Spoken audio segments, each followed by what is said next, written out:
Al-Quran. 3. Sambutan-sambutan. 4. Pidato. Dan yang kelima, doa sekaligus penutup. Mari kita buka acara pada malam hari ini dengan membaca basmalah. Bismillahirrahmanirrahim. Acara yang kedua, pembacaan ayat suci Al-Quran yang akan dibacakan oleh Muhammad Rafan Nur Hilman. Kepadanya dipersilahkan. Allahumma shalli ala Muhammad.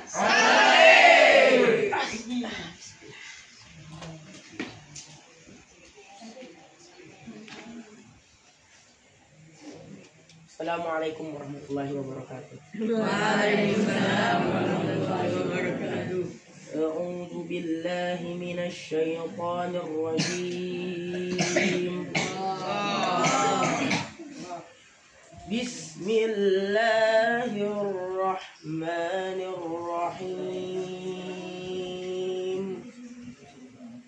Pengasuh Pondok Pesantren Tebuireng Romo Yai Haji Abdul Rahimah beserta Kepala Pondok Pesantren Putra Ustadz Selamat Habib beserta wakilnya Ustadz Mahmud. Puji syukur atas kehadirat Ilahi Rabbi, mana kita dapat berkumpul dalam keadaan sehat walafiat di tempat ini, di tempat yang insya Allah penuh dengan barokah. Amin. Salawat bersalam tetap tercurah limpahkan kepada junjungan kita Nabi besar Nabi Agung Nabi Muhammad Sallallahu Alaihi Wasallam. Semoga kita bisa berkumpul dan bertatap muka selalu hingga yaumul akhir. Saya sebagai anggota wakil ketua kamar EZ203 ingin menyampaikan sambutan tentang bersungguh-sungguh dalam belajar. Pernah terpikir dalam benak kalian orang yang menggapai cita-citanya setinggi langit seperti pejabat-pejabat tinggi, wakil pemimpin negara dan lain-lain. Semua itu mereka bisa menggapai semua itu dan cara belajar. Salah satunya kegiatan belajar itu adalah membaca, dan membaca. Wakil dari kelompok 2 ingin menyampaikan permintaan maaf jikalau ada tempat yang kurang layak ataupun makanan yang kurang enak. Saya juga selaku wakil dari kelompok 2 mengucapkan terima kasih atas hadirin semua ingin dan dapat mengunjungi Jambiah malam hari ini, sehingga acara pada malam hari ini terlihat ramai dan mewah. Mungkin itu saja sekian dari saya. Wallahu a'lam.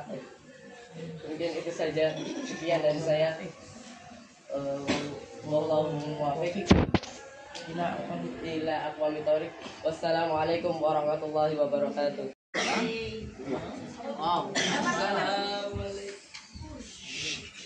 Jadi jika kalian punya teman yang tidak salah, jangan kamu salahkan. Karena kalau kamu salahkan yang orang tidak salah, bisa saja mengurangi tali silaturahmi. Kambing.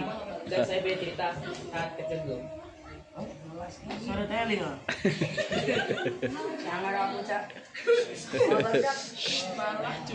Jadi saat saya kelas 3, saya 10 tahun berlalu. saya pernah yang namanya bermain naik tambang, dan saya sendiri mereka bermain. Saya melihat salah satu orang yang hingga menabrak pintu. Hingga menabrak pintu. Rabbil alamin, assalatu wassalamu ala asrafil anbiya'i wal mursalin sayyidina wa maulana Muhammadin wa ala alihi wa sahbihi ajma'in wa man tabi'ahum bi ihsanin ila yaumiddin, amma ba'd.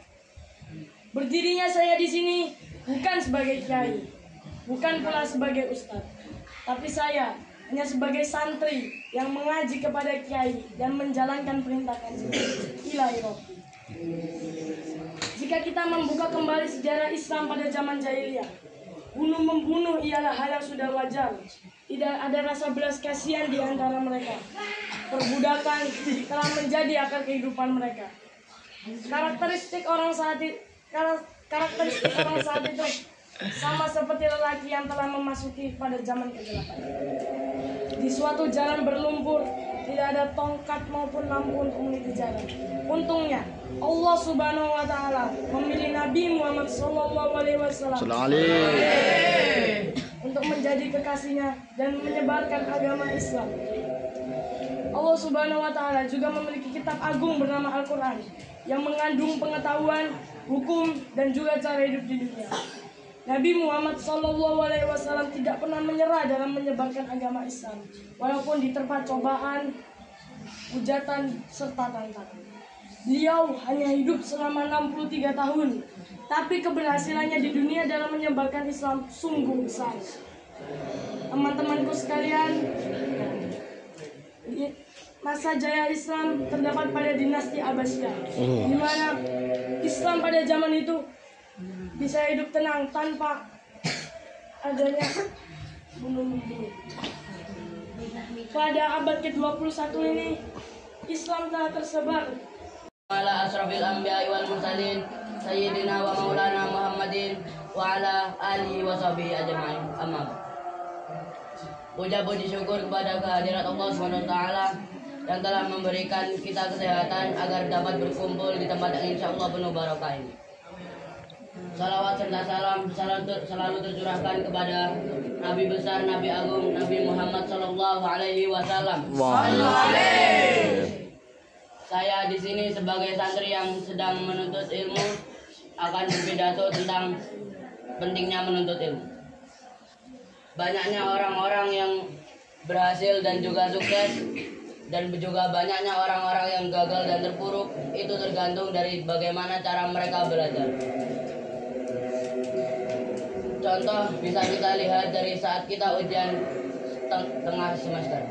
Banyak yang teman-teman kita mendapatkan nilai yang bagus-bagus, dan juga ada beberapa teman-teman kita yang mendapatkan nilai yang jelek-jelek.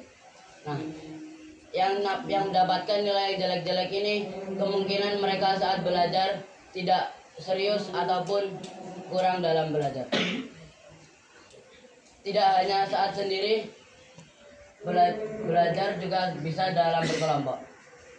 Dalam berkelompok misalnya belajar kelompok, misalnya kita Ya Rabbana lakal hamdu kama yanbaghi li jalali wajhikal karim wa azim sultanik.